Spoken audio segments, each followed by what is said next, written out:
what lessons did you learn from the 4 previous games where you lost the first night and came back to win the next night that applied to tonight? Well, it's not necessarily the lessons that we learned. I don't know. They got it done. I mean, you can say that you learn this or that, but I think it's really comes down to the decision of being a lot better. I think they were a lot better. I give them a lot of credit for gritting it out, and it's a very good team. And I tell you what, they're great when they're ahead, and it's tough to get back on, and they did. I give the guys a ton of credit. What was the turning point? Was it just getting that goal right back? I think it was. I mean, I think when we went down 2 and said let's answer right away, and it could have been quicker than that. So I really do. I think that gave us a big lift.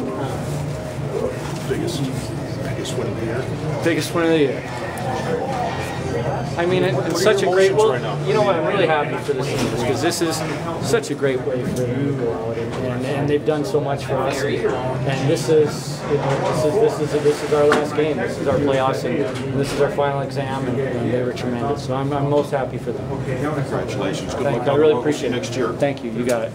So last night you said you wanted to improve in certain areas. What areas do you think you improved? We want to get more pucks on that. I mean, I don't know what the final tally was, 30-something, I think. So that wasn't, I think one time 35 maybe? What was it? What was it? I don't know if we have it, but we had to get pucks on net, and we did a better job. That's a tough team to generate offense on. And after we went down 2-0, I give the guys a lot of credit here. How important was it to match their pace? It looked like there were a couple times where you guys were kind of catching up.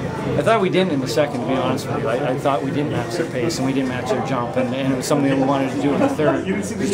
Do a lot better job jumping on pucks in the offensive zone and the defensive zone. Look, I just give the guys a ton of credit. That's a big win.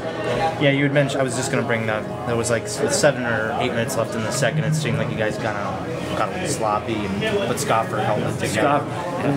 What do you think of him? He looked real relaxed and calm, not rattled tonight. You know what? I think ever since, I would say, maybe the first 2 weeks of the year, he's been phenomenal. His mental strength is phenomenal. And you know what's great about this is that's a tough goal to give up in a tough environment and a tough time. And instead of just hanging his head, he got more focused, and obviously a tremendous job by Scoff. And I was going to ask you about. You weren't going to settle for a tie, though. It looked like you wanted to either get the first ranked win or first tie. Absolutely not. We weren't. I mean, it was a no-brainer on the benches. We weren't shooting for a tie on that. That's for sure.